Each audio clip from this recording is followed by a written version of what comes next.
Please pardon us, my mother-in-law said, noting that my daughter is a student of mathematics and her studies keep her very occupied. On the day of our engagement celebration, a seat remained unoccupied on my husband's side. My in-laws, both mother and father, noticed my glance and approached with an apologetic demeanor. I expressed my frustration to my husband Kenneth, who acknowledged that his sister needed to be present and extended apologies to my family. We merely smiled and reassured them, saying there was no need for concern. Understanding, my mother-in-law added, "We hope you get along well with our daughter too." I nodded in agreement, saying yes, of course. At that moment, I didn't dwell on it much since my in-laws and Kenneth had left a positive impression, leading me to assume his sister would be similar. My name is Holi, and I'm 33 years old. Kenneth and I registered our marriage 2 months ago and are planning to hold our wedding celebration next year. Around the time of our engagement celebration, my mother became ill and was hospitalized. I wanted to wait until her complete recovery so she could witness me in the wedding dress she had always envisioned. Meanwhile, I chose to embrace my role as a homemaker.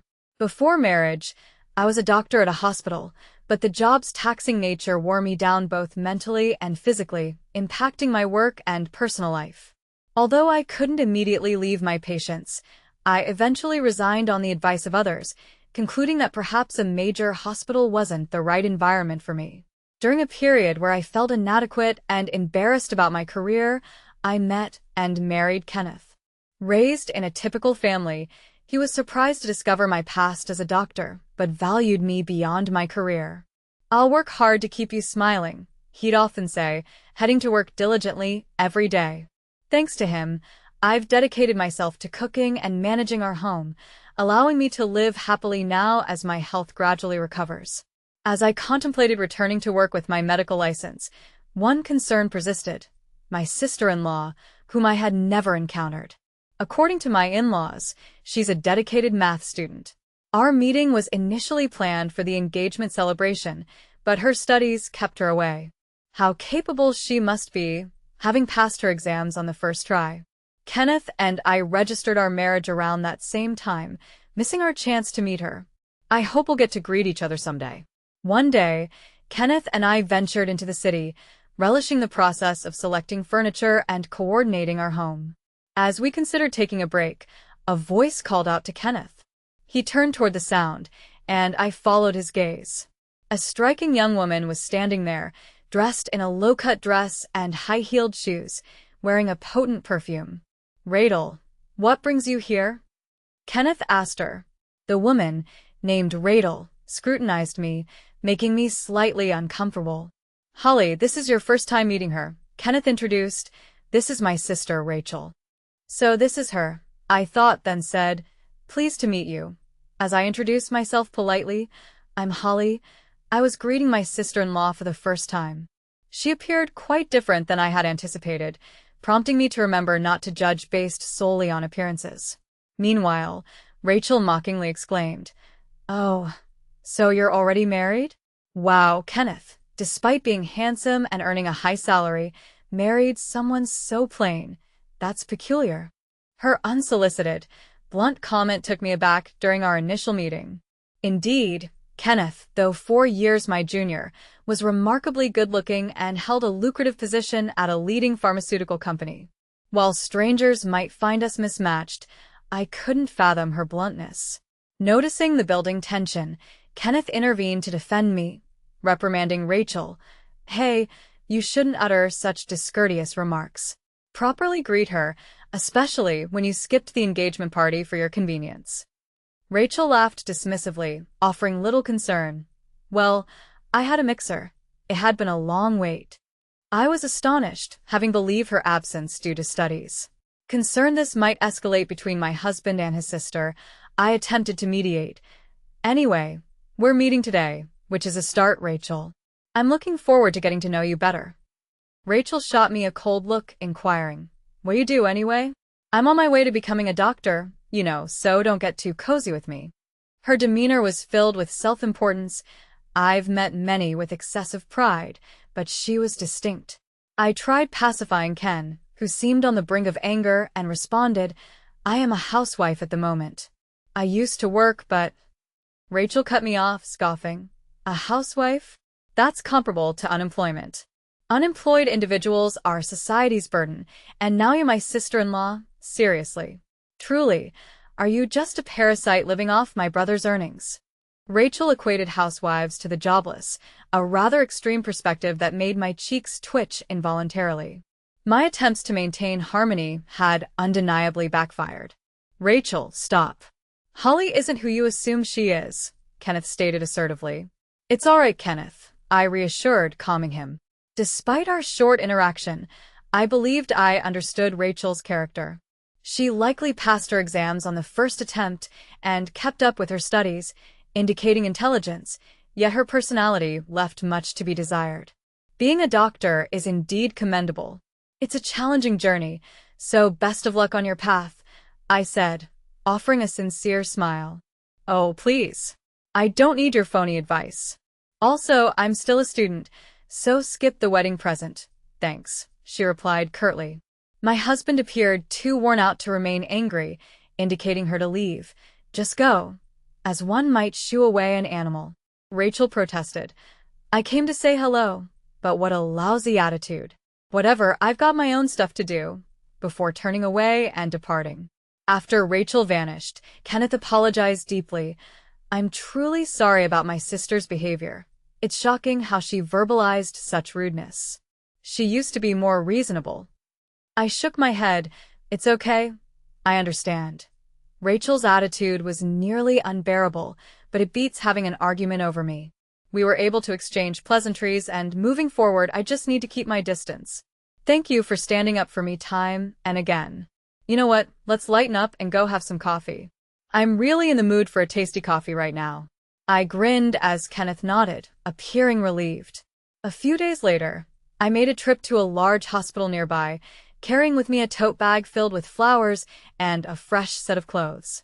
I reached out to open the door to a private room, calling out, Mom, it's Holi. How are you feeling? As I entered, my mother, laying in bed, beamed joyfully at the sight of me. I frequently visited her to assist with her clothing and personal needs. Today, her spirits seemed to be lifted significantly. Filling in for my mother, my brother Andrew, who was in the room removing his stethoscope, spoke up. He works as a doctor at this hospital and diligently monitors our mother's health. His familiar presence never fails to bring a smile to my face. It's been a while, Andrew, he said with a smile as he continued documenting our mother's progress. I set my tote bag down and settled into a round chair next to her bed.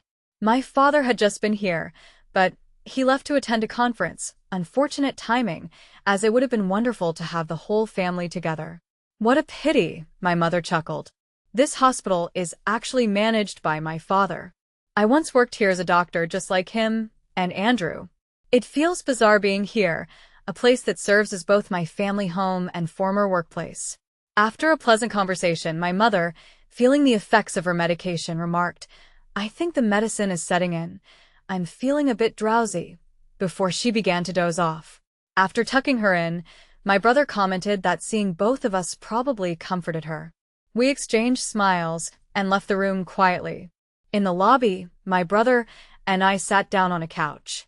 How are things with Kenneth? Are you both getting along? He inquired. I nodded.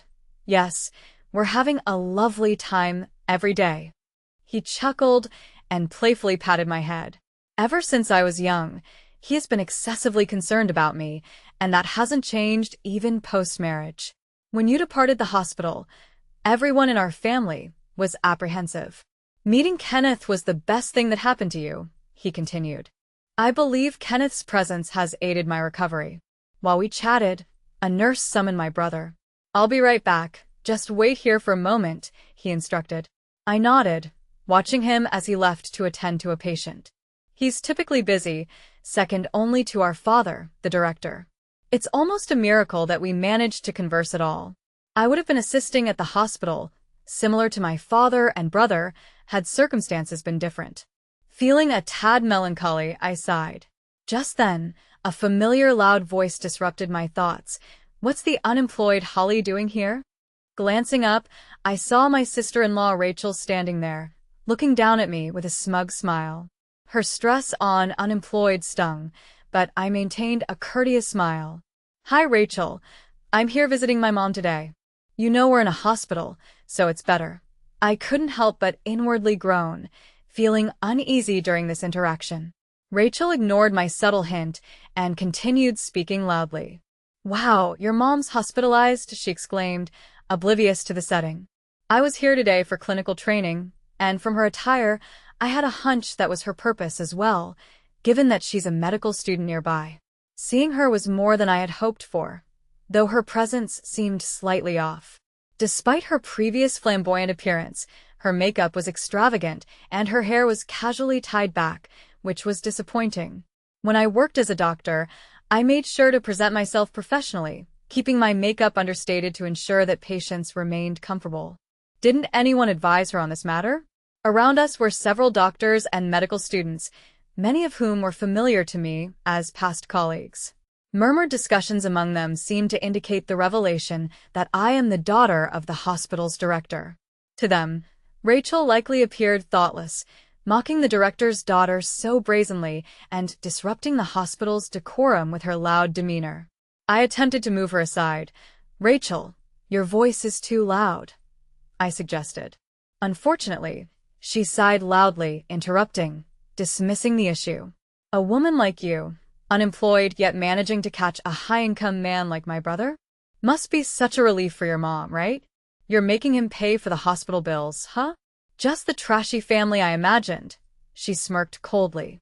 Her harsh words not only stunned the doctors and medical students nearby, but also the patients passing by. Being publicly called unemployed and having my dear mother insulted was too much. Eventually, a doctor, unable to remain silent, intervened to stop Rachel. Enough is enough, but she simply insisted. She deserves this. The intervening doctor raised his eyebrows at Rachel's words, walked away, muttering something about her life being ruined. Clueless to the implications, Rachel stood there. Then, my brother Andrew appeared, sensing the awkward tension between us. Confused, seeing Rachel's sudden change, I noted how suddenly friendly she became with Andrew around. "Andrew," I called out, surprised at her facade-like turnaround. She altered her tone, blatantly cozying up to him. Her expression shifted completely, recognizing Andrew's presence, and even though he is young and capable, succeeding our father ensures his significant standing. I instantly knew Rachel's aim. "Holi, what's happening?" Andrew addressed me, puzzled. Rachel scowled, asking, "Andrew, how close are you with her?" Her malicious tone was clear. Addressing a colleague with the casualness of his first name was shocking. Andrew distanced himself from Rachel, replying coolly, "Well, yes," which left Rachel irked and continued pestering despite his indifferent response. "But Andrew, you're quite the popular one, but aren't you worried? You do know you're married, right?" Her sweet yet penetrating voice grated on my nerves, as if mistaking me for a competitor vying for Andrew's attention. Well, I know she's my sister after all. At Andrew's words, Rachel was left speechless. What? I barely contained my laughter at Rachel's shocked expression while she stood there, bewildered. Meanwhile, the medical student who had stepped in earlier whispered into Andrew's ear, presumably clarifying the entire situation. Suddenly, Andrew's demeanor shifted to one of seriousness. "Wait, Holi is the daughter of this hospital's director?" Rachel, still baffled, looked at me and I confirmed, "Yes, I am. I used to be a doctor here, but stepped back due to health reasons. Now I'm focused on my recovery and household duties." Hearing this, Rachel turned ashen. I had heard from Kenneth that she was keen on working at this hospital. Now, realizing she had insulted both my mother and me, and that my brother had overheard, her chances of securing a job here were slim, along with her ambition of marrying into wealth. Glancing at Andrew, I inwardly chuckled. She truly is a unique individual. Andrew murmured softly, "It's unbelievable." From his tone, it was clear he never had any intentions regarding Rachel. Despite Rachel's potential as a medical student, I remarked, labeling others as socially inferior reflects poorly on one's character, not just as a doctor, but as a person. Unless this flaw is addressed, one isn't fit to be in the medical profession. The surrounding audience nodded in agreement with my critical remarks. Being reprimanded by someone she looked down upon and disappointed by Andrew, whom she respected, must have been utterly humiliating for her. However, I didn't want someone like her becoming a doctor. Physicians hold not only the duty to heal but also to understand patients' emotional needs. But I don't understand, Rachel grumbled, feeling uneasy with the situation, before hastily turning to leave. No running in the hospital, chastised a nurse crossing her path. Startled, Rachel took an ungraceful tumble.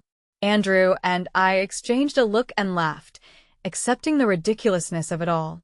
6 months later, Rachel, already infamous for her poor character, found herself completely sidelined due to mocking me at the hospital.